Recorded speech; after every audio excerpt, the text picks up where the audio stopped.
this whole field, you resodded 2 seasons ago, and already because of lack of Kern County care, I guess. They said they have budget cuts and they had to let go of some employees, so they don't have enough employees and funding to take care of the park properly. Sure, sure. And so now comes the 2012 season and 350 kids and families that want to play ball. Correct. And they've said, what, they'll fix the sprinklers and provide water? Well, supposedly the sprinklers are fixed. Okay. The sprinklers are supposedly fixed, and this right here is supposedly a an overwaterage. Sure. Okay. So they're gonna fix minimal things. They're waiting on approval for seed. They believe they have approval for seed, but they don't know at this point. To be able to get us some playable grass out here. Sure, sure. They won't be able to provide us with any dirt to fill in the holes or any of the leveling that needs to be done on the field. They can supply a tractor to help kind of level it out. But when it comes to any of the material that needs to go onto the field to fill in the holes, they won't be able to do that. What assistance is the Little League looking for from the community? We're always looking for financial support. As you can see by the field. If you don't even look at the grass, if you look at our mound, we need new mounds for both of our fields. You can see it's coming up there, which is a safety hazard for the pitchers. Sure, sure. Our bleachers are falling apart, as you can see. So we're tasked with having to fix those up and repaint those. Okay. Right. The county will not be able to supply any paint. We're also looking, just for volunteers themselves, for coaching, for assisting with the fields, getting them prepared for the season. Sure. But a lot of it does, unfortunately, this year come down to financial support. We're a nonprofit organization, right? And what money comes in, especially at the beginning of the season, that goes for insuring the kids and giving them uniforms to be able to play on the field. Everything else is sponsorship, and a lot of times the board members pay out of their own pocket. Let me start off by a few opening comments. When I started this business, water quantity was not ever an issue. It was getting things built to distribute the water, maybe treat it and store it, but we never ever thought about having enough water. When they built the state water project, I was excited because, again, the problem we had at that time was trying to get stuff built to transport it. We never once anticipated half-full canals or anybody talking about rationing or entitlements, any of that business. And I've done a lot of planning in my career. And the first time in my career in the last couple of years, you go to do some planning now, and the county planners will tell us, well, we can't tell you what you should plan for because we have to know now how much water supply you have. Now think about that statement. Before, you laid out a general plan by a city or a county, and we provide the utilities for that projected growth. Now they're telling us, well, we can't plan until you tell us how much water you have. Now that's a major, it's a chicken and egg now we got going, to be honest with you. So now we've got a problem. Who's going to lead the parade here? The water agencies basically are not land planning agencies. They have no authority, in fact, to plan. That's not their job, as you will know, well known. But now, they've been thrust into the position of sort of being gatekeeper, if you think about it. They've got to issue an assessment letter, and without that assessment letter, you're not going to build. How is this going to affect this community?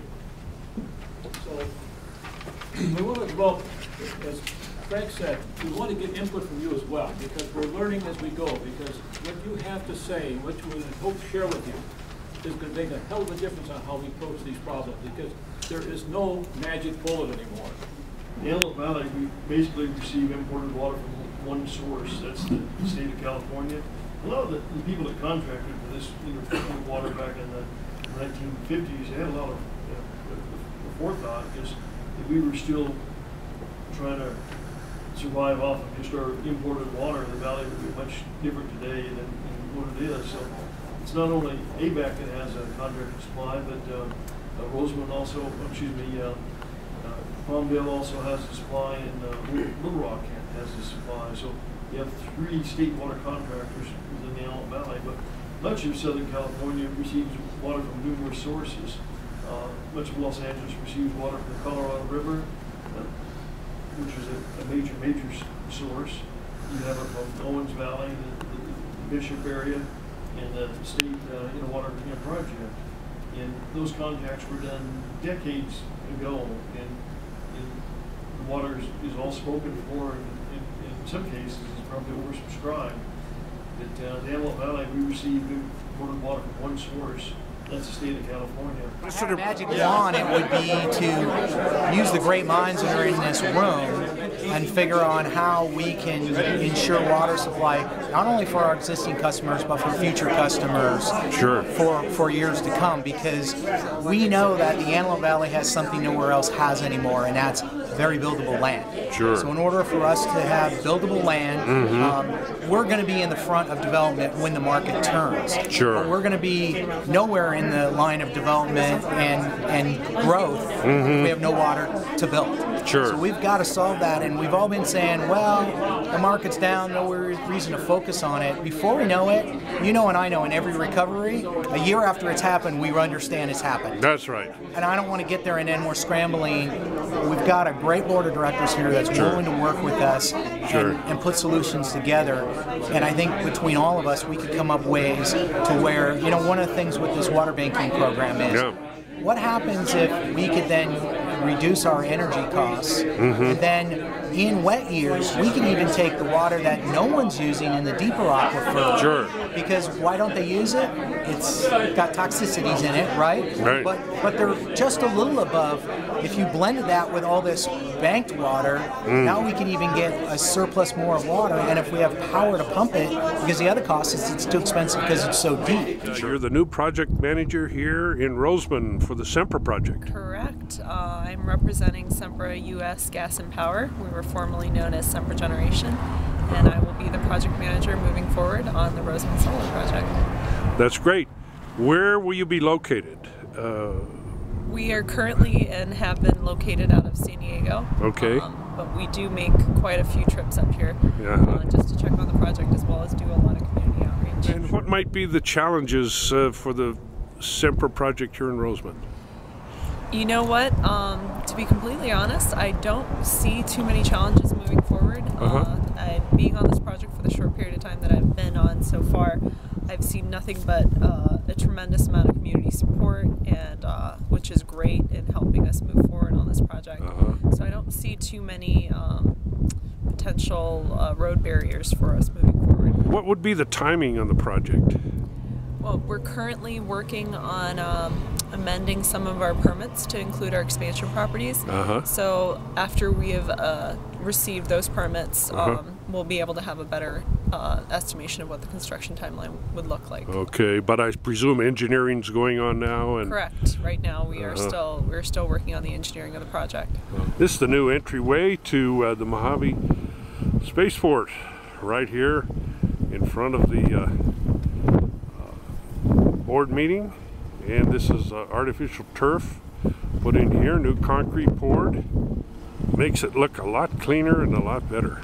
Well, Jim, congratulations on being given the same assignment for another term. Oh, thank you, John. What do you see as the challenges or things new coming up here? I'm not sure that it's really a challenge. It's actually more of a joy.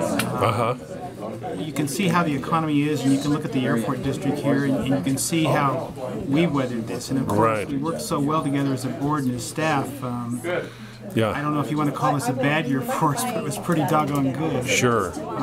So looking forward to this year and what's coming. I hear you saying if it's working, don't fix it, right? That's absolutely right. And I think the board showed their confidence in me, and of course I and our board members. We're going to keep it the same and keep on doing what we're doing. Okay, class, for Project READ, we have a field trip today. We are going to be going to Foster Freeze, and they're going to be showing us some of the 4th grade math skills that they use every day.